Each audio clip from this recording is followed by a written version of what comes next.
স্বাগত বিরতিহীন 1 ঘন্টার সংবাদ দুপুরে আপনাদের সঙ্গে আছি আমি সুফি আহমেদ। আমি আতিফ আঞ্জুমান। শুরুতেই জানিয়ে দেব শিরোনামগুলো। ইউএনওকে হামলার মূল সন্দেহভাজন আসাদুল গ্রেপ্তার, যুবলীগ নেতা জাহাঙ্গীর সহ আটক 3।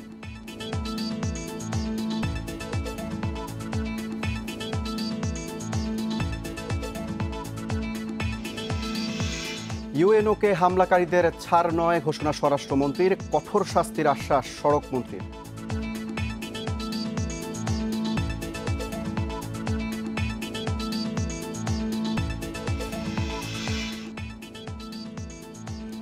নিবিড় পর্যবেক্ষণে ইউএনও ওয়াহিদার জ্ঞান ফিরেছে, এখনো শঙ্কামুক্ত বলছেন না চিকিৎসক।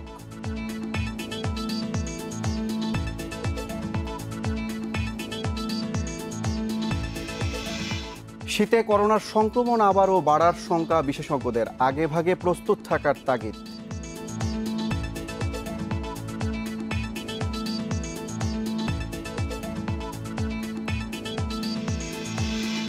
এবং ইউএফএ নেশনস লিগে শেষ মুহূর্তের গোলে স্পেন জার্মানির ম্যাচ ড্র, দু দলের একটি করে গোল।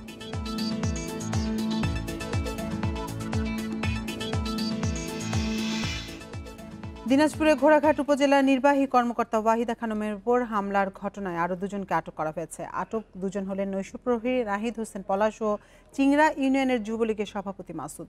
এর আগে মূল সন্দেহভাজন স্থানীয় যুবলীগ সদস্য আসাদুল হককে আটক করা হয়। তার দেয়া তথ্যের ভিত্তিতে আটক করা হয় ঘোড়াঘাট উপজেলা যুবলীগের আহ্বায়ক জাহাঙ্গীর আলমকে। র্যাব পুলিশের যৌথ অভিযানে ভোর 5টার দিকে হিলির হাকিমপুর সীমান্ত থেকে আটক করা হয় আসাদুলকে। পুলিশ জানায়, গোপন তথ্যের ভিত্তিতে হাকিমপুর, বিরামপুর ও ঘোড়াঘাট থানা এবং র্যাবের একটি দল যৌথভাবে অভিযান চালায়। অভিযানে হিলির কালীগঞ্জ এলাকা থেকে আসাদুল হককে আটক করে। এর আগেও ত্রাণ বিতরণকে কেন্দ্র করে ঘোড়াঘাট পৌর মেয়রকে আহত করার অভিযোগ রয়েছে আসাদুল ও জাহাঙ্গীরের বিরুদ্ধে। ইউএনও ওয়াহিদা খানমের উপর হামলার ঘটনায় বৃহস্পতিবার রাতে অজ্ঞাতনামাদের আসামি করে দিনাজপুরের ঘোড়াঘাট থানায় মামলা করেন তার ভাই।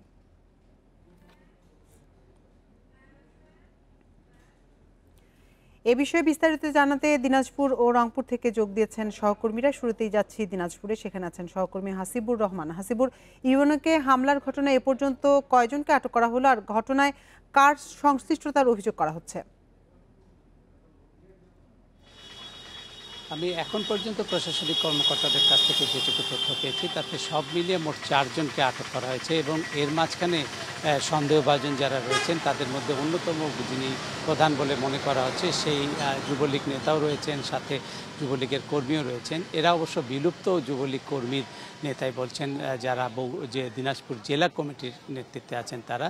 আর প্রশাসনিক কর্মকর্তারা বলছেন যে এদের আটকের পর তাদের কাছ থেকে নানা ধরনের তথ্য বের করার চেষ্টা করা হচ্ছে এবং একসময় এটিকে ভিডিও ফুটেজের সাথে মিলিয়ে দেখা হবে যে যাদের আটক করা হয়েছে তাদের উপস্থিতি সেখানে ছিল কিনা অথবা এর বাইরে আরও কেউ ছিল কিনা। তবে প্রশাসনিক কর্মকর্তারা অনেকটাই নিশ্চিত হয়েছেন যে যারা এখন পর্যন্ত আটক রয়েছেন, বিশেষ করে নৈশপ্রহরী, যুবলীগের 2 নেতা সহ যে 4 জন এখন পর্যন্ত আটক রয়েছে, তাদের কাছ থেকে বেশ কিছু গুরুত্বপূর্ণ তথ্য পাওয়ার দাবি তারা করছেন এবং তাদের বিশ্বাস যে একসময় এদের দেওয়া তথ্য থেকেই মূলত এই মামলার যারা পরিকল্পনাকারী, এই হামলার সাথে যারা জড়িত তাদের সবারকেই মোটামুটি শনাক্ত করা যাবে। আইন শৃঙ্খলা রক্ষাকারী বাহিনীর সদস্যরা মোটামুটি বিশ্বাস পোষণ করছেন যে আজ অথবা আগামীকালের মধ্যেই তারা এই মামলা সুরাহা করতে পারবেন, এই হামলার সাথে যারা জড়িত রয়েছেন তাদেরকে তারা শনাক্ত করতে পারবেন। ইতিমধ্যে যে 4 জনকে তারা পেয়েছেন তাদেরকে বলা হচ্ছে যে এই হামলার সাথে কোনো না কোনোভাবে তাদের সম্পৃক্ততা রয়েছে এবং না হলেও তারা অনেক তথ্যই দিতে পারবেন এবং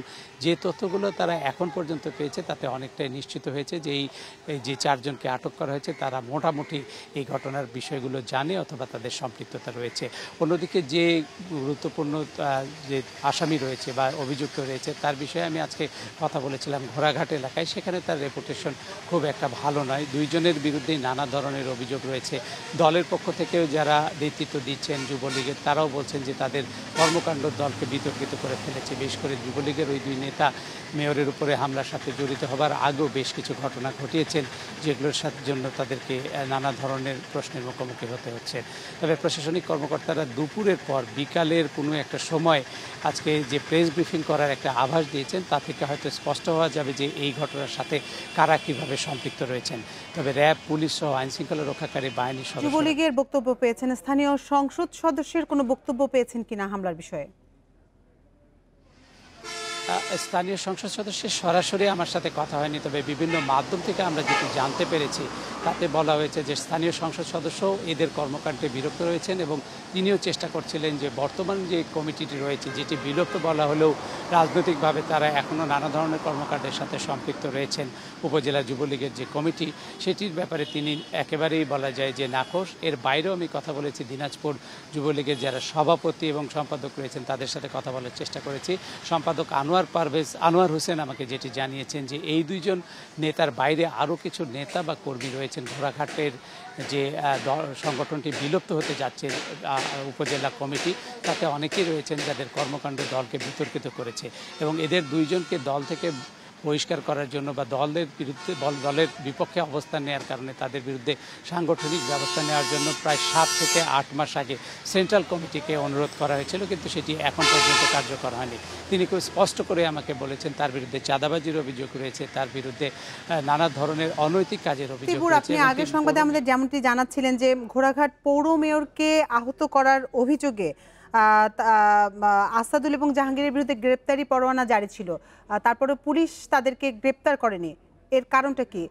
তারা কি গা ঢাকা দিয়েছিল নাকি ঘুরে বেড়াচ্ছিল? পুলিশের কোনো এখানে গাফিলতি আছে এরকম কিছু বিষয়? না, তারা গা ঢাকা দিয়েছিল এরকম কোনো তথ্য, আমরা গা ঢাকা দেওয়ার কোনো তথ্য পাইনি, বরং তারা প্রকাশ্যে অনেক অনুষ্ঠানে গেছেন, সামাজিক অনুষ্ঠানে গেছেন, পারিবারিক অনুষ্ঠানে গেছেন, এমনকি রাজনৈতিক কর্মকাণ্ডের সাথেও তাদেরকে আমরা দেখতে পেয়েছি, এমন কথা বলেছি স্থানীয় জনতা। আর সব মিলিয়ে আমাদের কাছে যে তথ্য রয়েছে তাতে তাদের যে রাজনৈতিক প্রভাব সেটি খাটিয়ে মূলত গ্রেপ্তার এড়ানোর চেষ্টা করেছেন। অবশ্য এখন পর্যন্ত আমরা যে তথ্য পাচ্ছি সেখানে পুলিশও খুব সক্রিয় ছিল না এই মেয়রের উপর হামলাকারীদের গ্রেপ্তার করার ব্যাপারে। তবে সব মিলিয়ে এখন পর্যন্ত ঘোড়াঘাট এলাকায় যুবলীগকে যারা বিতর্কিত করেছেন তাদের মধ্যে এরা দুইজন অন্যতম এবং তাদের কর্মকাণ্ড দলকে নানা প্রশ্নের মুখে ফেলেছেন। এই অভিযোগ মোটামুটি দলের সাথে সম্পৃক্ত সবার পাশাপাশি যারা সাধারণ মানুষ রয়েছেন তাদেরও।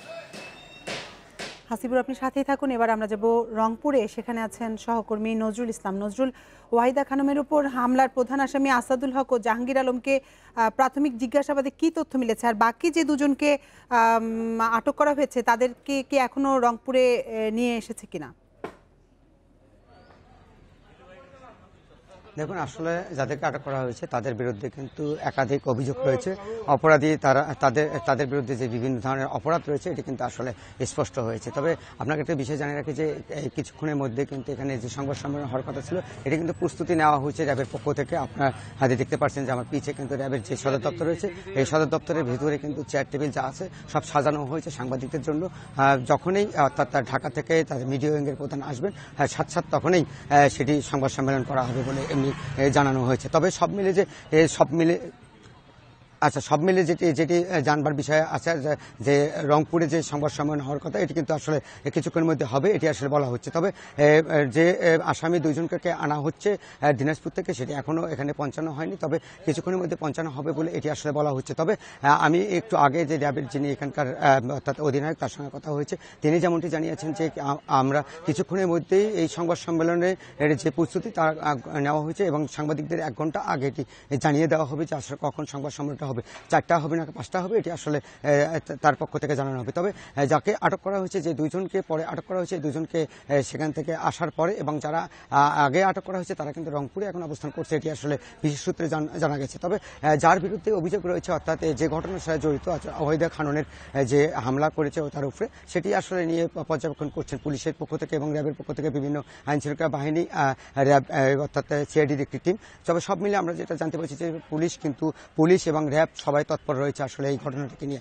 তবে আরেকটি বিষয় জানিয়ে রেখে যে এটি কিন্তু আইন শৃঙ্খলা বাহিনী নয়, সাধারণ মানুষও কিন্তু এটি তৎপর রয়েছে যে কোথা থেকে কি কোন দিক দিয়ে কি আসে, সবাই কিন্তু একটি চিন্তাধারা রয়েছে। আর একটা বিষয় জানিয়ে রেখেছে রংপুর বিভাগের প্রত্যেকটি জায়গায় কিন্তু র্যাব এবং পুলিশ একটা নজরদারি রেখেছেন যে এই ঘটনার সাথে জড়িত কেউ কোথাও পালিয়ে যাচ্ছে কিনা এবং কাউকে সন্দেহভাজন পাওয়া যায় কিনা, তাকে তারা সন্দেহভাজনদেরকে তল্লাশি করা হচ্ছে এবং যাদেরকে জিজ্ঞাসাবাদ করা হচ্ছে যে কোথা থেকে এসছে কোথায় যাচ্ছে। এরকম আসলে আমরা যেটা জানতে পেরেছি যে র্যাবের র্যাবের পক্ষ থেকে হচ্ছে সাদা পোশাকে পুলিশ এবং সিআইডি যারা মাঠে কাজ করছেন তারাও কিন্তু এই বিষয়টা নিয়ে আসলে তারা কাজ করে যাচ্ছেন যে ওয়াহিদা খানকে কেন মারা হলো, কি কারণে মারা হলো, এই ঘটনাটি কিন্তু তারা উদ্ঘাটন করছেন। তার একটা বিষয় জানিয়ে রাখি যে রংপুরে ওয়াহিদা খানের বাবা বীর মুক্তিযোদ্ধা দিতে ওমর ফারুক যিনি আছেন তার শারীরিক অবস্থা এখন ভালো থেকে উন্নতির দিকে রয়েছে এবং চিকিৎসক যেমনটি জানিয়েছেন যে আস্তে আস্তে তার শরীরের অবস্থা অনেকটাই ভালো হয়ে গেছে বলে এটি আসলে জানানো হচ্ছে। ওয়াহিদা খানমের উপরে হামলার বিষয়ে দিনাজপুর এবং রংপুর থেকে জানাচ্ছিলেন আমাদের সহকর্মীরা। দিনাজপুরের ঘোড়াঘাটের ইউএনও ওয়াহিদা খানমের উপর হামলায় জড়িত কাউকে ছাড় দেয়া হবে না, দ্রুতই অপরাধীদের আইনের আওতায় আনা হবে বলে জানিয়েছেন স্বরাষ্ট্রমন্ত্রী আসাদুজ্জামান খান। দুপুরে ধানমন্ডিতে সংবাদ সম্মেলনে এই কথা জানান তিনি। স্বরাষ্ট্রমন্ত্রী বলেন, একজন ইউএনওর ওপর হামলার ঘটনা খুবই দুঃখজনক। ঘটনার সুষ্ঠু তদন্তে ভিডিও ফুটেজ বিশ্লেষণ করে কাজ করছে আইনশৃঙ্খলা বাহিনী। দেশের সুশাসন প্রতিষ্ঠায় প্রধানমন্ত্রীর নির্দেশে কাউকেই ছাড় দেওয়া হচ্ছে না বলেও জানান স্বরাষ্ট্রমন্ত্রী। তাৎক্ষণিক যে তথ্য পেয়েছি কিংবা প্রমাণ পেয়েছি ভিডিও ফুটেজের মাধ্যমে, সেই অনুযায়ী পুলিশ র্যাব উভয়ই কাজ করছে এবং আমরা 2 জন সন্দেহভাজনকে আমরা ধরেছি। যেই করেছে ঘটনা আপনি যেটা বলেছেন, আমরা কাউকে কিন্তু ছাড় দেওয়া হয় না। এদিকে দিনাজপুরে উপজেলা নির্বাহী কর্মকর্তা ওয়াহিদা খানমের উপর হামলায় জড়িতদের আইনের আওতায় আনা হবে বলে জানিয়েছেন আওয়ামী লীগের সাধারণ সম্পাদক ওবায়দুল কাদেরও। সকালে রাজধানীর বাসভবন থেকে ভিডিও কনফারেন্সে কথা জানান তিনি। আহত ওয়াহিদা খানমের সুচিকিৎসায় সরকার সব ধরনের ব্যবস্থা নিয়েছে বলেও জানান তিনি। পরে খালেদা জিয়ার জামিন প্রসঙ্গে ওবায়দুল কাদের বলেন, বিএনপি নেত্রীর শারীরিক অবস্থা বিবেচনা করে এর আগে তাকে আগাম জামিন দেওয়া হয়েছিল। এবারও মানবিক বিবেচনায় তার সাজা স্থগিতের মেয়াদ বাড়ানো হয়েছে। পরে দেশের করোনা ও বন্যা পরিস্থিতি নিয়ে ওবায়দুল কাদের বলেন, আওয়ামী লীগের পক্ষ থেকে এ পর্যন্ত 1,25,00,000-এর বেশি পরিবারকে খাদ্য সামগ্রী ও ত্রাণ দেওয়া হয়েছে। এর বাইরে নগদ সহায়তা দেওয়া হয়েছে 11 কোটি টাকার বেশি।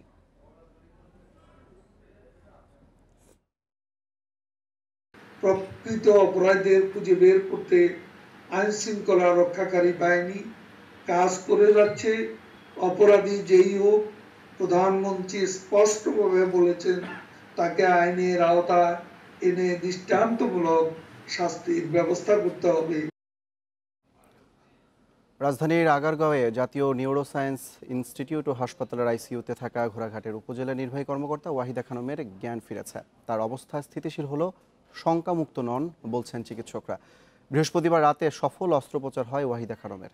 2 ঘন্টারও বেশি সময় নিয়ে অস্ত্রোপচার শেষে ওয়াহিদা খানমকে রাখা হয়েছে 72 ঘন্টার নিবিড় পর্যবেক্ষণে। চিকিৎসকেরা জানান, পর্যবেক্ষণ শেষেই বলা যাবে তিনি শঙ্কামুক্ত কিনা। রাজধানীর আগারগাঁয়ে জাতীয় নিউরোসায়েন্স ইনস্টিটিউট ও হাসপাতালে গুরুতর আহত ওয়াহিদা খানমের অস্ত্রোপচারে অংশ নেন 6 চিকিৎসক। তারা জানান, ওয়াহিদা খানমের মাথায় 9টি আঘাতের চিহ্ন ছিল। মাথার হাড়ও ভাঙা এবং প্রচুর রক্তক্ষরণ হয়। হামলায় ওয়াহিদা খানমের ডান পাশ অবশ হয়ে যায়। এর আগে বৃহস্পতিবার দুপুরে ইউএনওকে হেলিকপ্টারে করে ঢাকায় আনা হয়। এরপর national institute of neurosciences and হসপিটালে ভর্তি করা হয়। এ বিষয়ে আরও জানাতে রাজধানীর নিউরোসায়েন্স হাসপাতাল থেকে যোগ দিয়েছেন সহকর্মী আশিক হোসেন। আশিকা, সকাল থেকে আপনি নিউরোসায়েন্স হাসপাতালের সামনে রয়েছেন, একটু জানতে চাই সকাল থেকে এই পর্যন্ত কোনো চিকিৎসক কি ওয়াহিদা খানমকে পর্যবেক্ষণে গিয়েছেন কিনা, তারা তার শারীরিক অবস্থা নিয়ে সবশেষ কোনো তথ্য কি দিল আপনাদের? দেখুন, ওয়াহিদা খানমকে যেই নিবিড় পর্যবেক্ষণ কেন্দ্রে রাখা হয়েছে সেখানে কিন্তু সবসময় কোনো না কোনো চিকিৎসক আসলে উপস্থিত থাকেন, কিন্তু আপনি সম্ভবত জানতে চাচ্ছেন যে যেই 6 জন চিকিৎসকের সমন্বয়ে তার অস্ত্রোপচারটি হয়েছিল তাদের কেউ এসেছিলেন কিনা। আসলে এই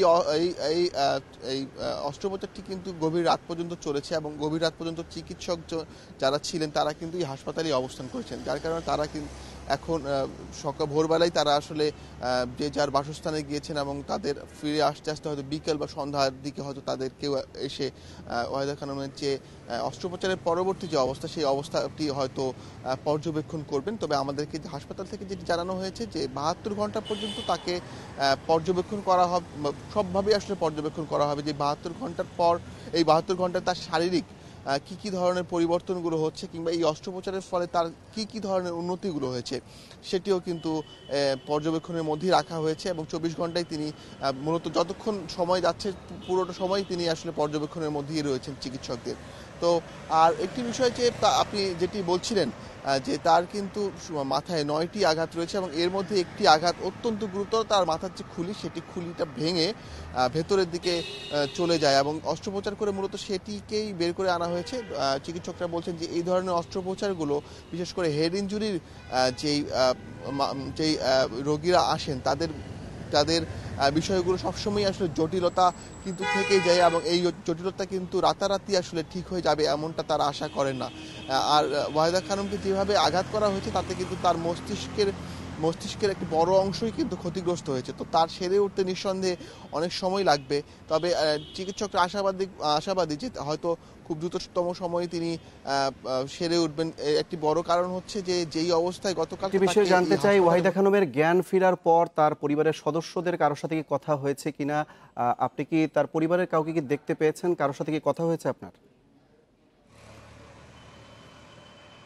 জি, ওয়াহিদা খানমের স্বামী যিনি রংপুরের পীরগঞ্জ উপজেলা নির্বাহী কর্মকর্তা, তিনি কিন্তু আছেন এবং সকালেই তার সাথে কথা হয়েছে। তিনি যেমনটি জানিয়েছেন যে ভোরের দিকে তার স্ত্রী জ্ঞান ফিরেছিল এবং তার সাথে তার অল্প কিছুক্ষণের জন্য কথা হয়েছে এবং তিনি এই হাসপাতালে অবস্থান করছেন। যেহেতু তারা সবাই আসলে অনেক উৎকণ্ঠার মধ্যে আছেন, এই কারণে কিন্তু ক্যামেরার সামনে তারা ঠিক কথা না বললেও তাদের সাথে অনানুষ্ঠানিকভাবে কথা বলার সুযোগ হয়েছে এবং তারা আছেন এবং তারা তাদের স্ত্রীর যে অবস্থা সেটি কিন্তু তিনি পর্যবেক্ষণ করছেন এবং চিকিৎসকদের সাথেও আসলে নিয়মিত যোগাযোগ রাখছেন।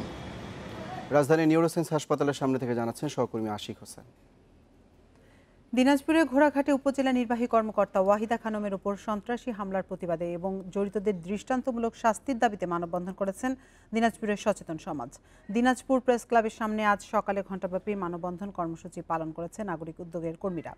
জড়িতদের দৃষ্টান্তমূলক শাস্তির দাবি জানিয়েছেন তারা। ইউএনও এবং তার পিতার উপর নারকীয় হামলার পেছনে কাদের ইন্ধন তা বের করার দাবি জানান বক্তারা। মানববন্ধনে অন্যান্যদের মধ্যে উপস্থিত ছিলেন কমিটির সভাপতি আবুল কালাম আজাদ, দলনেতা আফসানা ইমরোজ ইমু এবং মহিলা পরিষদের সভাপতি কানিজ রহমান সহ বিশিষ্টজনেরা। এর আগে সকাল 9টায় একই দাবিতে দিনাজপুর প্রেস ক্লাবের সামনে আলাদাভাবে মানববন্ধন কর্মসূচি পালন করেছে ছাত্র অধিকার ফোরামের কর্মীরা।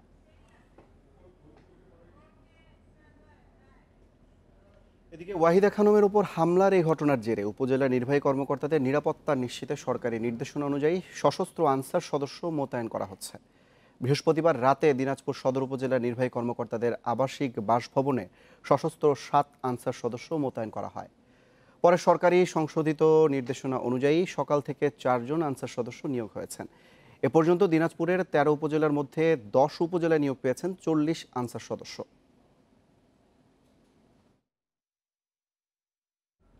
ঢাকার ধামরাইয়ে সাংবাদিক জুলহাস উদ্দিন হত্যার ঘটনায় গ্রেপ্তার 2 জনকে 10 দিনের রিমান্ড চেয়ে আদালতে পাঠিয়েছে পুলিশ। দুপুরে শাহিন ও মোয়াজ্জেমকে গ্রেপ্তার দেখিয়ে আদালতে পাঠায় পুলিশ। এর আগে বৃহস্পতিবার রাতে 5 জন সহ অজ্ঞাতনামা আরও কয়েকজনকে আসামি করে ধামরাই থানায় মামলা দায়ের করে নিহতের বোন। এদিকে এই ঘটনায় সকালে ঢাকা আরিচা মহাসড়কের ধামরাই থানা স্ট্যান্ডে স্থানীয় গণমাধ্যম কর্মীরা মানববন্ধন করে।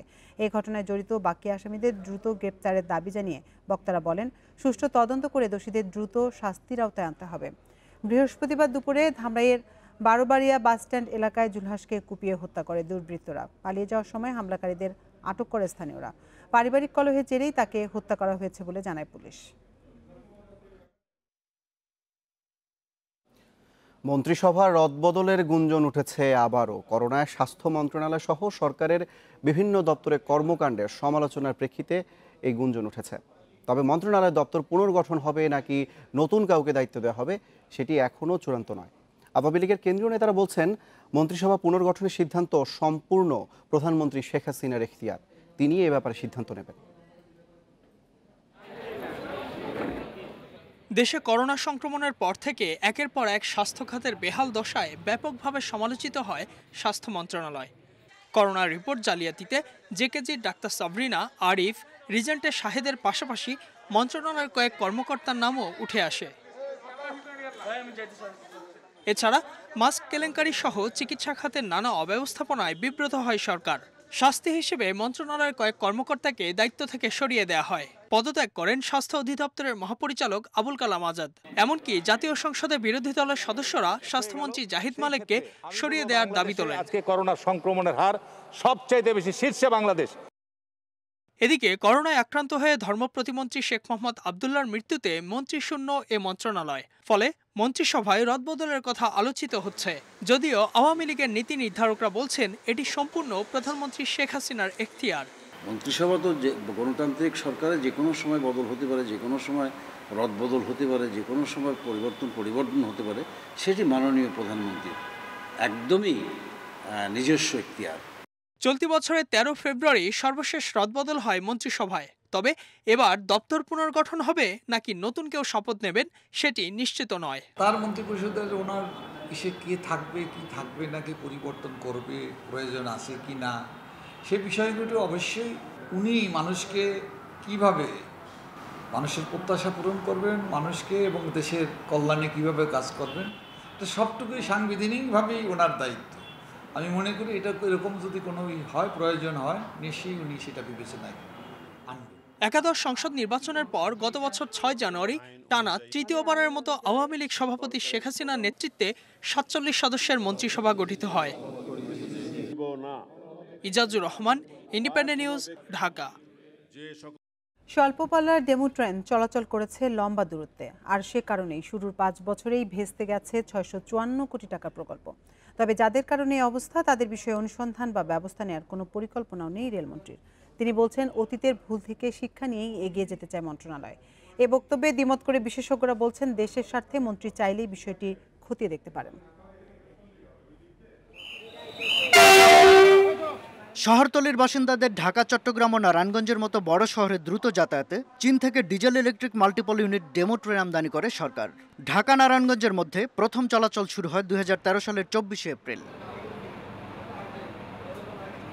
সর্বোচ্চ 20 কিলোমিটারের মধ্যে চলাচলে সক্ষম হলেও 2013 সালের মে মাসে 130 কিলোমিটার দূরত্বের চট্টগ্রাম লাকসাম রুটে যাত্রী পরিবহন শুরু করে এই ট্রেন। পর্যায়ক্রমে তা চালু হয় রেলওয়ের প্রায় সব রুটে। এর মধ্যে জয়দেবপুর ময়মনসিংহ 90, সিলেট আখাউড়া 176, ঢাকা আখাউড়া 120, চট্টগ্রাম কুমিল্লা 155 ও পার্বতীপুর পঞ্চগড়ে 132 কিলোমিটার দূরত্বেও চলাচল করেছে স্বল্প পাল্লার এই ট্রেন। এতে মাত্র 5 বছরে বিকল হয় 11 সেট ডেমো। আর এ কারণেই মুখ থুবড়ে পড়ে প্রকল্প। ট্রেনগুলো আছে ঢাকা চট্টগ্রামের লোকোশেডে। বছরের পর বছর অচল পড়ে থাকায় রয়েছে নাজুক অবস্থায়। এ প্রশ্নে রেলের সাবেক মহাপরিচালক বলছেন, যার বা যাদের পরামর্শে এই প্রকল্প হাতে নেওয়া হয়েছিল তাদের জবাবদিহির সুযোগ আছে। আমার মনে হয় এই ব্যাপারটা সরকারের বিভিন্ন পর্যায়ে জানা আছে। বাংলাদেশ রেলে যেরকম জানে, রেল মন্ত্রণালয়ও জানে। আমার মনে হয় তারা যেরকম প্রয়োজন মনে করবে সেটা তাদের পক্ষে করা সম্ভব, এবং তারা সেটা করতে নিশ্চয়ই দ্বিধাবোধ করবে না। তবে এ বিষয়ে কোনো আগ্রহ নেই রেলমন্ত্রীর। আগের কে কি ভুল করছে এটা ধরার জন্য এখানে আমি বসি নাই। আমি এখন যে দায়িত্বটা যেটা আছে, আমার এক্সিস্টিং যা পেয়েছি সেইটাকে নিয়ে আমি সামনে চলতেছি। আর সামনের থেকে আমরা শিক্ষা গ্রহণ করে আমরা সামনের দিকে চলছি। নিশ্চয় পিছনে যেটা আপনি ধরলেন যে কিছু কিছু ভুল আছে, এই ভুল সিদ্ধান্তগুলো আমরা আপনার কি জানি বলে সংশোধন করছি। তিনি মনে করেন সে সময়ের প্রেক্ষাপটে বাস্তবসম্মত মনে হয়েছিল বলেই রেল সেবার পরিধি বাড়াতে ডেমো ট্রেন আমদানি করা হয়েছিল। শাহাদাত স্বপন, ইন্ডিপেন্ডেন্ট নিউজ, ঢাকা। দ্বিতীয় দিনের মতো বন্ধ রয়েছে শিমুলিয়া কাঁঠালবাড়ি নৌ রুটে ফেরি চলাচল। পদ্মা সেতুর লৌহজঙ্গ শরীয়তপুরের জাজিরা চ্যানেলে নাব্যতা সংকট হওয়ায় এখনও চালু করা সম্ভব হয়নি ফেরি চলাচল। সকাল থেকে ঘাট এলাকায় পারাপারের অপেক্ষায় 3 শতাধিক যাত্রীবাহী বাস, প্রাইভেট কার, মাইক্রোবাস সহ ছোট মাঝারি যানবাহন। তবে এসব যানবাহনকে বিকল্প রুট ব্যবহারের পরামর্শ দিয়েছে ঘাট কর্তৃপক্ষ। তারা বলছেন, চ্যানেলের নাব্যতা সংকট কাটিয়ে উঠতে 13টি ড্রেজার দিয়ে পলি অপসারণের কাজ চলছে। ফেরি চলাচল স্বাভাবিক হতে আরও 5 থেকে 6 দিন সময় লাগবে। গতকাল সকাল 6টায় শিমুলিয়া ঘাট থেকে রওনা হওয়া একটি ফেরি ডুবোচরে আটকা পড়ে। অনেকক্ষণ চেষ্টার পর ফেরিটি শিমুলিয়া ঘাটেই আবার ফেরত আসে। এরপর থেকে এই রুটে ফেরি চলাচল পুরোপুরি বন্ধ করে দেওয়া হয়। নাব্যতা সংকটের কারণে গত 29 আগস্ট সন্ধ্যা 6টা থেকে ভোর 6টা পর্যন্ত ফেরি চলাচল বন্ধ ছিল। আমাদের লোকজন কিন্তু রাতের দিনে কাজ করতেছে, আমরা পরিশ্রম করতেছি। ইনশাআল্লাহ আমরা ওভারকাম হবো বলে আশা করতেছি। এখানে আরো 5 থেকে 6 দিন সময় লাগতে পারে এই যে অবস্থা বিরাজ করতেছে।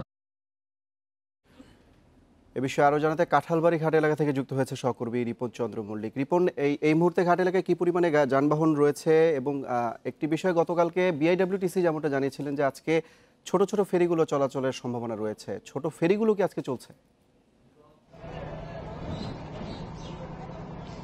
জি, আসলে গতকালকে আমাদেরকে বিআইডব্লিউটিসির পক্ষ থেকে জানানো হয়েছিল যে ছোট ছোট বেশ কয়েকটি ফেরি আজ যেভাবে হোক তারা চলাচল শুরু করবে বলে, এমনটি আমাদেরকে গতকাল জানিয়েছিল। কিন্তু কার্যত কিন্তু আজকেও কিন্তু একটি ফেরি এখন পর্যন্ত চলতে পারেনি। কারণ হচ্ছে পদ্মায় ব্যাপক নাব্যতা সংকটের কারণে কিন্তু ড্রেজিং করছে, সেই ড্রেজিং কিন্তু এখনো পর্যন্ত শেষ হয়নি। আমি কথা বলেছি বিআইডব্লিউটি এর ড্রেজিং বিভাগের যিনি প্রধান রয়েছেন এই শিমুলিয়া কাঁঠালবাড়ি নৌকের সাইদুর রহমান, তিনি আমাদেরকে জানিয়েছেন যে আমরা যে হারে তারা পলি অপসারণ করছে ড্রেজিং করে, সেই পলি অপসারণ করতে আরো অন্তত 3 থেকে 4 দিন সময় লাগতে পারে। এরপর তারা হয়তো এই ফেরি চলাচলের উপযোগী করে এই রুটটিকে আবার নতুন করে তারা শুরু করতে পারে বলে আমাদেরকে জানিয়েছে। আপনাকে আরেকটি বিষয় জানি নাকি যে এই ফেরি চলাচল বন্ধর ফলে কিন্তু কাঁঠালবাড়ি শিমুলিয়া নৌ রুটে যে লঞ্চ এবং স্পিড বোট রয়েছে, সেই স্পিড বোট এবং লঞ্চে কিন্তু যাত্রীদের উপচে পড়া ভিড় আমরা সকাল থেকেই লক্ষ্য করেছি। বিশেষ করে যে দক্ষিণাঞ্চলের যে 21টি জেলা রয়েছে, 21 জেলার যে যাত্রীরা মূলত কাটা সার্ভিস অর্থাৎ যে যাত্রীবাহী পরিবহনগুলো কিন্তু লঞ্চ পারাপার হয়েই মূলত ঢাকা এবং দক্ষিণাঞ্চলের বিভিন্ন জেলায় যাত্রীদের পারাপার করছে। এর ফলে কিন্তু আমরা দেখতে পেয়েছি যে এই লঞ্চ ঘাট এবং বিশেষ করে স্পিড বোট ঘাটও, এই দুটি ঘাটই কিন্তু সকাল থেকেই গত 2 দিন ধরেই আমরা উপচে পড়া ভিড় লক্ষ্য করেছি। আমি কথা বলেছি এই কাঁঠালবাড়ি ঘাটের যিনি লঞ্চ মালিক সমিতির সাধারণ সম্পাদক মনির হোসেনের সাথে। তিনি আমাদেরকে জানিয়েছেন যে ঘাটে তারা 5 মিনিট পরপরই কিন্তু একটি লঞ্চ তারা ছেড়ে যাচ্ছে শিমুলিয়ার উদ্দেশ্যে। যাত্রীবাহী পরিবহনের ক্ষেত্রে বলছিলেন তারা লঞ্চে করে পারাপার হচ্ছে, কিন্তু পণ্যবাহী যেগুলো পচনশীল দ্রব্য সেসব পরিবহন কিভাবে পার হবে? যেহেতু বলা হচ্ছে 5 থেকে 6 দিন সময় লাগবে এটি স্বাভাবিক হওয়া, সেক্ষেত্রে কি ব্যবস্থার কথা বলছে ঘাট কর্তৃপক্ষ? জি, আসলে যেগুলি ট্রাক রয়েছে পণ্যবাহী ট্রাক এবং অন্যান্য যে মালবাহী যে ট্রাকগুলি রয়েছে, সেই ট্রাকগুলি আমি দেখেছি যে এই ঘাটে ফেরি যে 1 এবং 2 এবং 3 নম্বর 3টি ঘাটে কিন্তু প্রায় 4 শতাধিক ট্রাক কিন্তু আটকে রয়েছে এই কাঁঠালবাড়ি ঘাটে।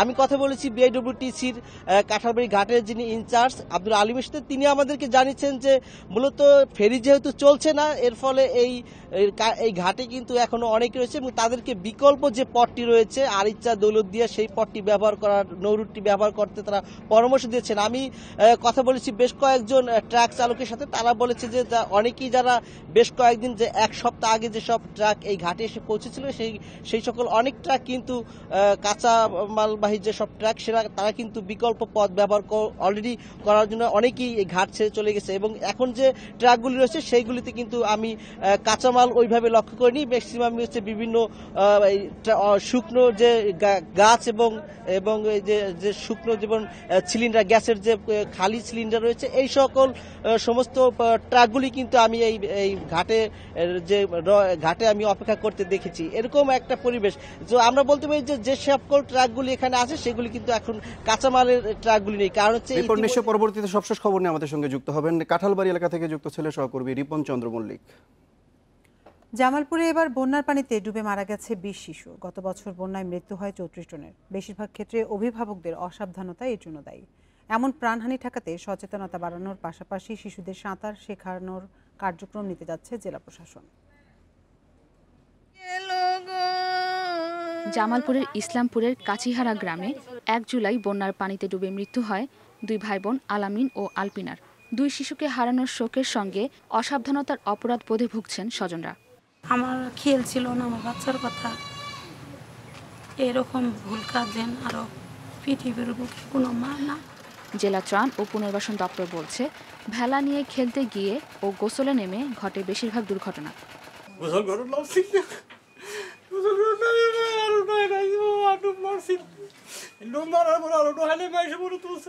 এক্ষেত্রে সচেতনতামূলক কর্মসূচি না থাকাকে দুষছেন শিশু কল্যাণ বোর্ড। সেই উদ্যোগও নিচ্ছে জেলা প্রশাসন, সঙ্গে স্কুলে সাঁতার শেখানোর পরিকল্পনাও আছে। এই অনাকাঙ্ক্ষিত মৃত্যু রোধে আমাদের স্থানীয় প্রশাসন, সরকারি বেসরকারি কোনো উদ্যোগ আমরা লক্ষ্য করছি না। বৃদ্ধ অভিভাবকদের সচেতনতা বৃদ্ধি এবং শিশুদের সাঁতার শেখানোর একটা দীর্ঘমেয়াদী প্রকল্প হাতে নিতে হবে। ব্যাপক জনসচেতনতা করতে হবে, এটি হচ্ছে 1 নম্বর বিষয়। আরেকটি বিষয় হচ্ছে যে আমরা প্রতিটা স্কুল ভিত্তিক, প্রাইমারি স্কুল ভিত্তিক আমরা একটা সাঁতার প্রশিক্ষণের আয়োজনের চিন্তা আমরা করছি। 2 বছরে জেলায় বন্যার পানিতে 54 শিশু ছাড়াও ডুবে মারা গেছেন 23 জন। Independent news desk. রাজধানী বাজারে বেড়েছে পেঁয়াজের দাম। গত সপ্তাহের চেয়ে দেশি পেঁয়াজ কেজিতে 4 থেকে 5 টাকা বেড়ে বিক্রি হচ্ছে 50 থেকে 55 টাকায়। কমেনি চালের দামও। পাশাপাশি সবজির দামও বাড়তি। দেশজুড়ে বন্যা পরিস্থিতি এবং অতিবৃষ্টির উত্তাপ কমেনি রাজধানীর কাঁচাবাজারে। এক সপ্তাহের ব্যবধানে পেঁয়াজের দাম বেড়েছে কেজিতে ৫ টাকা। সরবরাহ ভালো থাকলেও বন্যার অজুহাতে দাম বাড়াচ্ছেন বিক্রেতারা।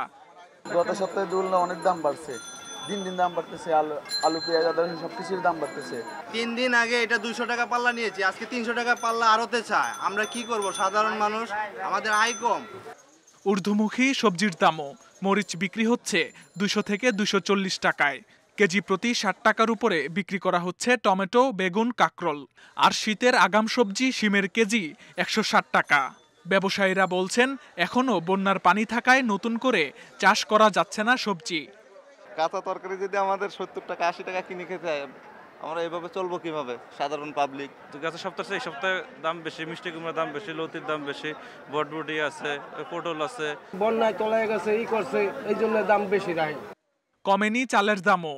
মিনিকেট চাল মানভেদে বিক্রি হচ্ছে 54 থেকে 56 টাকা কেজিতে। নাজির শাইল 55 থেকে 60 টাকা। আটাশ চাল বিক্রি হচ্ছে 44 টাকায়। এ অবস্থায় চাল আমদানির পরামর্শ দিচ্ছেন আড়তদাররা।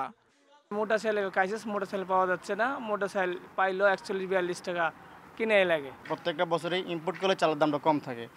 ইম্পোর্টের ভিতরে যদি আমাদের ভ্যাটটা একটু ছাড়মুক্ত করে দেয় তাহলে চালের রেটটা অনেকটা কমে চলে আসবে। মিনিমাম 4 থেকে 5 টাকা কম চালের দাম আসবে অটোমেটিকলি। তবে কমেছে গরম মশলার দাম।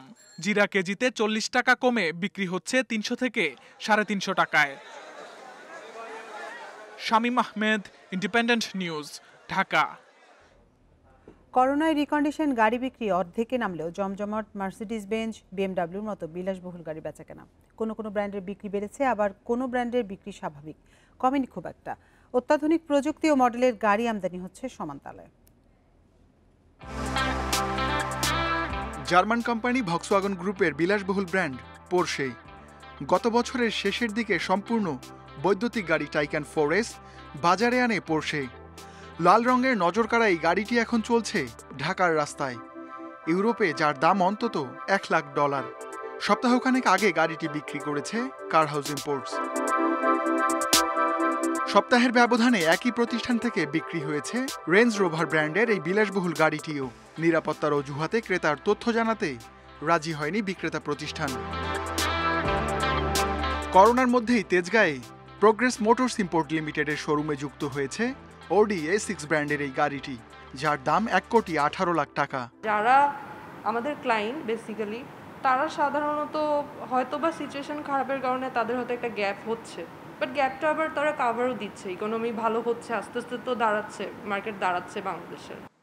এবছর র্যানকন মোটরসের মার্সিডিজ বেঞ্জ শোরুমে যুক্ত হয়েছে 7টি নতুন মডেল, যার বেশিরভাগই এসেছে করোনার মধ্যে।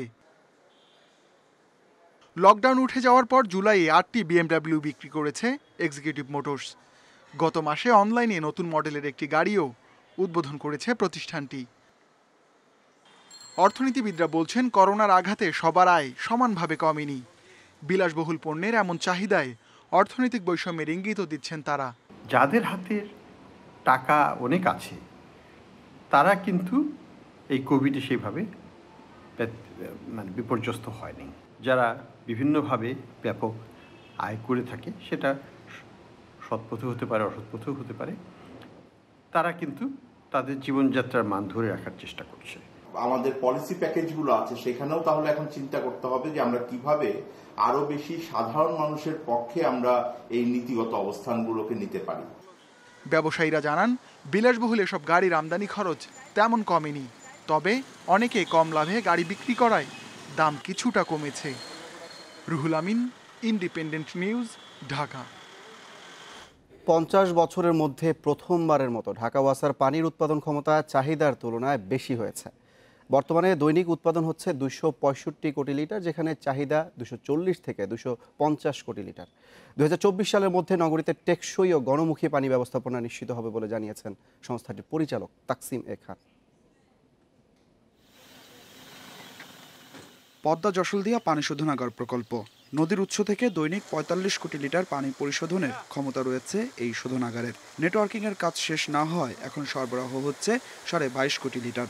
তাহলে আমি ডিস্ট্রিবিউশন নেটওয়ার্কের জন্য বসে থাকি, যেদিনকে ডিস্ট্রিবিউশন নেটওয়ার্ক পাবো সেদিনকে আমি এটা করার পয়সা পাবো কোত্থেকে, এটা আমাকে কে দেবে? কাজেই আমরা এটা অবশ্যই সঠিক সিদ্ধান্ত ছিল সরকারের। সায়দাবাদের দুটি পানি শোধনাগার থেকে সরবরাহ হচ্ছে ৪৫ থেকে ৪৮ কোটি লিটার। কাজ শুরু হয়েছে ফেজ ৩-এর। এছাড়া গন্ধবপুর ভাকুত্তা থেকেও পানি সরবরাহ হচ্ছে। ওয়াসা বলছে ২০২৪ সাল নাগাদ ৫টি পানির প্লান্টের কাজ শেষ হবে। এরপরই এসব পাম্প থেকে সরবরাহ হবে ৭০% ব্যবহার উপযোগী পানি। যে আমাদের পরিবেশ বান্ধব করতে হলে আমাদের সারফেস ওয়াটারে যেতে হবে বেশি বেশি, এবং আমাদের একটা স্টাডি বলছে যে 70% যদি সারফেস ওয়াটারে আমরা যেতে পারি এবং 30% যদি আন্ডারগ্রাউন্ড এক্সট্রাকশন করি, সেটা ইকোলজিক্যালি ভায়াবল এবং ব্যালেন্সড। কাজে আমাদের লক্ষ্য এখন ওইটাই। ওয়াসা আরও বলছে তাদের উৎসে পানি শতভাগ নিরাপদ, তবে 13% পাইপ খারাপ থাকার কারণে কখনো কখনো গ্রাহক পর্যায়ে নোংরা পানি পৌঁছায়। তবে 2022 সাল নাগাদ পাইপলাইন সংস্কার শেষ হলে আর কোনো অভিযোগ থাকবে না।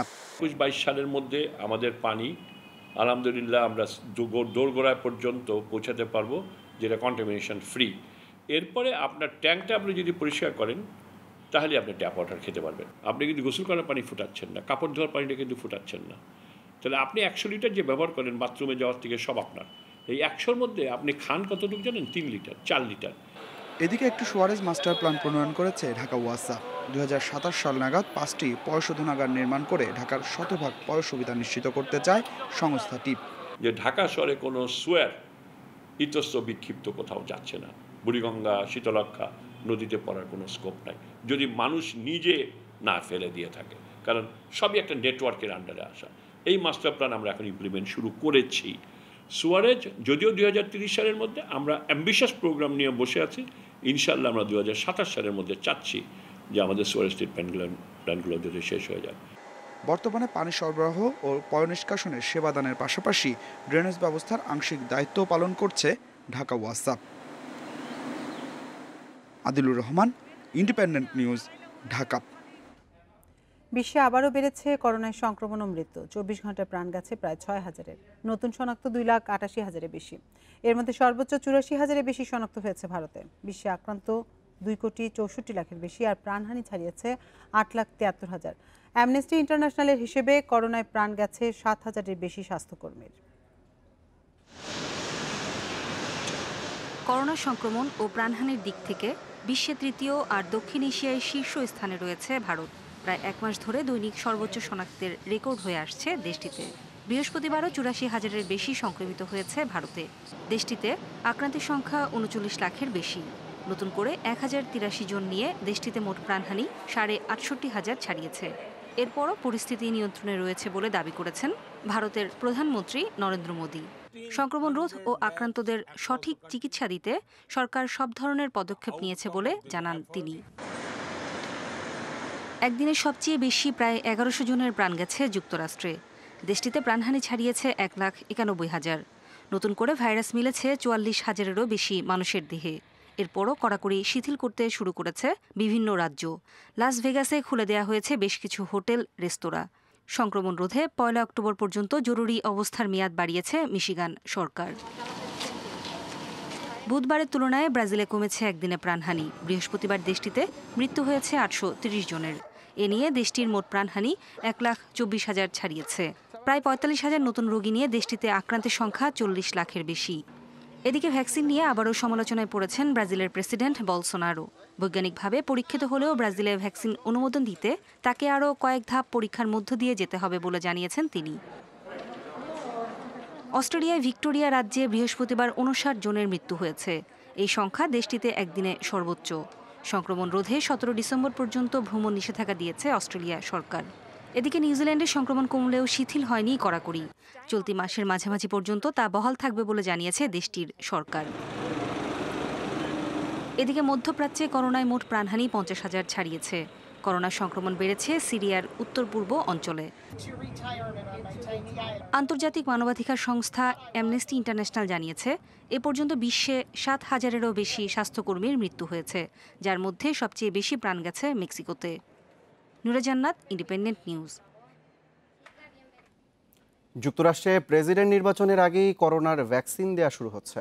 এ বিষয়ে প্রস্তুতি নিতে নির্দেশনা দিয়েছে Centers for Disease Control and Prevention CDC. তবে দুর্বল অবকাঠামোর কারণে এখনই ভ্যাকসিন কার্যক্রম শুরুর প্রস্তুতি নেই বলে শঙ্কা চিকিৎসক ও স্বাস্থ্যকর্মীদের একাংশের। ৩ নভেম্বর ভোটের আগেই বয়স্ক স্বাস্থ্যকর্মীরা করোনার প্রতিষেধক পাবেন। এরই মধ্যে উচ্চ ঝুঁকিতে থাকা অঙ্গরাজ্যে সম্ভাব্য করোনা ভ্যাকসিন বিতরণে প্রস্তুত থাকতে স্বাস্থ্য কর্মকর্তাদের নির্দেশ দিয়েছে সিডিসি।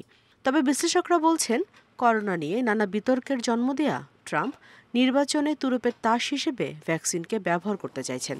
অবশ্য ভ্যাকসিন নিয়ে কোনো রাজনৈতিক চাপ নেই বলে সাফ জানিয়েছেন মার্কিন রোগতত্ত্ববিদ অ্যান্টনি ফাউচি। এদিকে নভেম্বর বা ডিসেম্বরের আগে যুক্তরাষ্ট্রে করোনা ভ্যাকসিন অনুমোদনের সম্ভাবনা নেই বলে জানিয়েছেন দেশটির ন্যাশনাল ইনস্টিটিউটস অব হেলথের প্রধান ফ্রান্সিস কলিন্স। বৃহস্পতিবার তিনি জানান, বৈজ্ঞানিকভাবে বিবেচনা করলে অক্টোবরের আগে এফডিএর অনুমোদনের সুযোগ নেই। নভেম্বরের শুরুতে করোনা ভ্যাকসিন সরবরাহের বিষয়ে সংশয় প্রকাশ করেছে যুক্তরাষ্ট্রের স্বাস্থ্যকর্মীদের একাংশ। তাদের শঙ্কা, স্বাস্থ্য খাতের দুর্বল অবকাঠামোর কারণে এখনই ভ্যাকসিন কার্যক্রম শুরুর প্রস্তুতি নেই।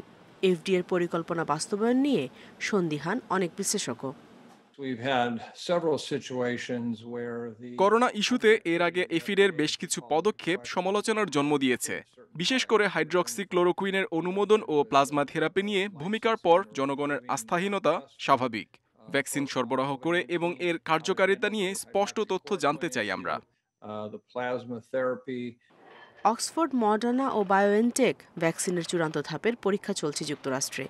৩০,০০০ স্বেচ্ছাসেবীর দেহে পরীক্ষা করা হচ্ছে অক্সফোর্ডের টিকা। Nusrat Jerin, Independent news.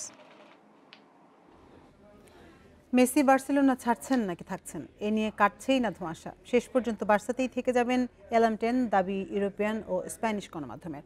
ছেলে নু ক্যাম্পে থেকে যাওয়ার ইঙ্গিতও মিলেছে বাবার পক্ষ থেকে। ক্লাব ছাড়া বিষয়ে সমঝোতায় না পৌঁছালে আইনি লড়াইয়ে যেতে অনীহা মেসির। ২০ বছরের সম্পর্কের অবসানে আদালতের দ্বারস্থ হতে চান না বার্সার সর্বকালের সেরা ফুটবলার। মেসি বার্তোমেওর শীতল যুদ্ধ নাটকীয় বাঁকের অপেক্ষায়। বার্সায় মেসির ভবিষ্যৎ নিয়ে মিলেছে ইঙ্গিত। আর্জেন্টাইন তারকা নু ক্যাম্পে থেকে যেতে পারেন, বাবার পক্ষ থেকেও পাওয়া গেছে আশ্বাস। গণমাধ্যমের খবর, বার্সা মেসি জুটি টিকে যাচ্ছে আরও অন্তত এক মৌসুম। নীল মেরুনে চুক্তির শেষ বছরটা পূর্ণ করে যেতে পারেন খুদে জাদুকর। মেসির ভবিষ্যৎ নির্ধারণের আনুষ্ঠানিক সিদ্ধান্ত আসেনি এখনো। আলোচনায় সংকটের সমাধান খুঁজবেন মেসির বাবা ও এজেন্ট হোর্হে মেসি, বার্সা সভাপতি জোসে মারিয়া বার্তোমেও। এলেমটেনকে ধরে রাখতে ক্লাব স্পষ্ট করবে তার অবস্থান। সমঝোতায় না পৌঁছলে আছে আইনি লড়াইয়ের সুযোগ, কিন্তু ২০ বছরের সম্পর্ক ভাবমূর্তি যাতে নষ্ট না হয় তার জন্য আদালতে যেতে চান না মেসি। বিতর্কের অবসান ঘটিয়ে সুন্দর সমাধান প্রত্যাশা বার্সা অধিনায়কের। মেসিকে পাওয়ার রেসে এগিয়ে ম্যান সিটি, নজর আছে পিএসজিরও। তবে মেসিকে পেতে এই দুই ক্লাবেরও আদালতে যেতে অনীহা। আনুষ্ঠানিকভাবে মেসিকে ছেড়ে দিলেই মেগা চুক্তি নিয়ে হাজির হবে সিটি আর পিএসজি। মেসি বার্সা সম্পর্ক জোড়া লাগলে তা আগের মতো কতটা কার্যকরী হবে? ট্রেনিং ক্যাম্প বয়কটে পরিস্থিতি জটিল করেছেন দলের প্রাণ। যাকে ঘিরে কোম্যানের পরিকল্পনা, সেই মেসি অভিমান ভেঙে ফিরবেন তো নু ক্যাম্পে? Mohammad Nazim, independent news. UEFA Nations লিগে জয় অধরা রইল জার্মানির। স্পেনের বিপক্ষে শেষ মুহূর্তে নাটকীয়তায় ১-১ গোলে ড্র করল ডায়মন্ডশেটরা। এদিকে আসলে দুর্দান্ত শুরু ইউক্রেনের, সুইজারল্যান্ডকে হারিয়েছে ২-১ গোলে। সার্বিয়ার বিপক্ষে রাশিয়ার জয় ৩-১ গোলে, আর ফিনল্যান্ডের বিপক্ষে ১-০ গোলের জয় পেয়েছে ওয়েলস। নেশনস লিগ জুজু কাটাতে কৌশলে বদল আনে জার্মানি। অধরা জয়ের খোঁজে স্পেনের কঠিন পরীক্ষায় ৪-২-৩-১ ফরমেশনে আস্থা ওয়াকিম লোভের। ডিয়েগো কস্তা, আলভারো মোরাতার শূন্যতায় লুইস এনরিকের ভরসা Ferran Torres, Jesus Navas. Mercedes Benz অ্যারেনায় আন্তর্জাতিক ম্যাচ ফিরেছে ১০ মাস পর। ক্লোজ ডোরে সাবেক ২ বিশ্ব চ্যাম্পিয়নের ছন্দহীন প্রত্যাবর্তন। তবে শুরুর আলোটা নিজের দিকে রেখেছিলেন স্পেন গোলকিপার ডেভিড ডি হিয়া। তার কল্যাণে গোলশূন্য ছিল প্রথমার্ধ। টিলো কেরার, লেরয় সানে, হুলিয়ান ড্রাক্সলারদের গোলের চেষ্টা ব্যর্থ হয় এই স্প্যানিয়ার্ডের দৃঢ়তায়। ডেভিড ডিহিয়ার প্রতিরোধ ভাঙে দ্বিতীয়ার্ধের শুরুতে। টিমো ভের্নারের দক্ষতায় জাল অক্ষত রাখতে পারেনি স্পেন। মিনিট 10 বাদে দৃশ্যপটে আবারও ভের্নার 1-1-এর সুযোগ পেলেও ফিনিশিং দুর্বলতায় বাড়েনি ব্যবধান। ম্যাচের শেষ মুহূর্তে দেখা মেলে নাটকীয়তার। ফেরান তোরেসের ক্রসে রদ্রিগোর হেড আর বাকি কাজটা সারেন হোসে লুইস গায়া। এই ড্রয়ে 5 ম্যাচে জয়শূন্য রইল ডায়মন্ড শেফটরা। ম্যাচ আমাদের নিয়ন্ত্রণে ছিল, জয় হাতছাড়া হওয়ায় হতাশ হয়েছি। নিয়মিত ফুটবলারদের শূন্যতায় তরুণরা ভালো পারফর্ম করেছে। আমরা অনেক সুযোগ মিস করেছি, তবে ছেলেদের লড়াকু মানসিকতায় হার এড়িয়েছে দল। দাভিদ ডি হায়া ও আনসু ফাতি অসাধারণ খেলেছে। পরের ম্যাচে জয় ফেরার লক্ষ্য থাকবে। আসরে প্রথম জয় পেতে 7 সেপ্টেম্বর ইউক্রেনের মুখোমুখি হবে স্পেন। একই দিনে জার্মানি লড়বে সুইজারল্যান্ডের বিপক্ষে। Mohammad Nazim, independent news. Nations লিগে রাতে মাঠে নামছে ইতালি। রাত 1:45টায় আজুরিরা আতিথ্য দেবে বসনিয়াকে। একই সময়ে ইউহান ক্রুইফ অ্যারেনায় নেদারল্যান্ডস লড়বে পোল্যান্ডের বিপক্ষে। প্রায় 10 মাস পর আন্তর্জাতিক ম্যাচে ফেরার অপেক্ষা ইতালি। গেল বছর ইউরো বাছাই নভেম্বরে আর্মেনিয়ার বিপক্ষে খেলেছিল আজুরিরা। পরিসংখ্যানে স্পষ্ট, সেরা ফর্মে আছে রবের্তো মানচিনির দল। টানা 12 ম্যাচে জয় ধরে রাখার লক্ষ্য ইতালির। চোটের কারণে লরেঞ্জো ইনসিনিয়ে আর ফেডেরিকোকে পাচ্ছেন না রবের্তো মানচিনি। এদিকে ঘরের মাঠে ছন্দ ধরে রাখতে চায় নেদারল্যান্ডস। পোল্যান্ডের কঠিন পরীক্ষায় কোচের ভরসা ভ্যান ডি বিক, Frenkie de Jong, Memphis Depay. Head to হেডে দাপট ডাচদের। 15 দেখায় 6 ড্র, 6 জয়ের বিপরীতে 3 হার। ইউএস ওপেনের তৃতীয় রাউন্ডে উঠেছেন দানিয়েল মেদভেদেভ। ক্রিস্টোফারকে হারিয়েছেন সরাসরি সেটে। ম্যাচের শুরু থেকেই খেলায় নিজের আধিপত্য ধরে রাখেন রাশিয়ান এই তারকা। এ নিয়ে টানা 3 বছর ইউএস ওপেনের তৃতীয় রাউন্ডে উঠলেন মেদভেদেভ। তবে গ্র্যান্ড স্ল্যামের লড়াই থেকে ছিটকে গেছেন অ্যান্ডি মারে। 15তম বাছাই এগার আলিয়াসিমের কাছে হেরেছেন সরাসরি সেটে। প্রথম রাউন্ডে দুর্দান্ত খেলা মারে এই দিন প্রতিপক্ষের সামনে দাঁড়াতেই পারেননি। 6-2, 6-3, 6-4 গেমের জয়ে প্রথমবারের মতো কোনো গ্র্যান্ড স্ল্যামের তৃতীয় রাউন্ডে উঠলেন ফেলিক্স। অন্যদিকে নারী এককে দাপট ধরে রেখেছেন সেরেনা উইলিয়ামস। 6-2, 6-4 গেমে রাশিয়ান মার্গারিটাকে হারিয়ে তৃতীয় রাউন্ড নিশ্চিত করেছেন তিনি। প্রথম সেট সহজে জিতলেও দ্বিতীয় সেট কঠিন করে তোলেন অবাছাই মার্গারিটা। তবে সেরেনাকে আটকাতে পারেননি। আরেক ম্যাচে অঘটনের শিকার হয়েছেন জোয়ানা কন্তা। রোমানিয়ান সোরোনা ক্রিস্টিয়ার কাছে হেরেছেন 2-6, 7-6, 6-4 গেমে। করোনার কারণে এবছর মিলেছে অফুরন্ত অবসর, কিন্তু আগামী 2 বছরে নিতে হবে টানা ক্রিকেটের ধকল। 3 ফরম্যাটের সমান গুরুত্ব দিয়ে তৈরি রাখতে হবে স্কোয়াড, বলছেন নির্বাচক হাবিবুল বাশার। করোনায় বিপর্যস্ত ক্রিকেট সূচি ক্ষতিগ্রস্তের তালিকায় ওপরের সারিতে বাংলাদেশ। এবছর কম ম্যাচ খেলার আক্ষেপ 2021-22-এ পুষিয়ে নেবে টিম টাইগার্স। আইসিসি এফটিপির বাইরেও বোর্ডের সঙ্গে আলোচনায় মিলছে দ্বিপক্ষীয় সিরিজ। ঘরে বাইরে 2 বছরে ঠাসা সূচি তামিম মুশফিকদের। আছে ব্যাক টু ব্যাক টি-20 বিশ্বকাপ, পাশাপাশি চলবে ওয়ার্ল্ড টেস্ট চ্যাম্পিয়নশিপ। অন্যদিকে ওয়ানডে লিগ চালু হওয়ায় পছন্দের ফরম্যাটে অপেক্ষা করছে ভিন্ন চ্যালেঞ্জ, যেটা কাজ করবে 2023 বিশ্বকাপের কোয়ালিফায়ার হিসেবে। আইসিসি, এসিসির ইভেন্ট আর দ্বিপক্ষীয় সিরিজ মিলিয়ে 2 বছরে সম্ভাব্য ম্যাচ সংখ্যা 111। একই সাথে 3 ফরম্যাটের ব্যস্ততায় চ্যালেঞ্জ হবে কঠিন। প্রস্তুত আছেন তো নির্বাচকেরা? It will be a big challenge definitely. ফিটনেসের দিক তো অনেক বড় চ্যালেঞ্জ হবে, কারণ আমরা আসলে এত ম্যাচ খেলি না, এত ম্যাচ খেলার সুযোগ পাই না ইনফ্যাক্ট। তো যখন সুযোগ পাচ্ছি আশা করি এই চ্যালেঞ্জটা উত্তরাতে পারবো। ব্যস্ত সূচিতে অফ ফর্ম কিংবা ইনজুরিতে পড়ার শঙ্কা রয়েছে।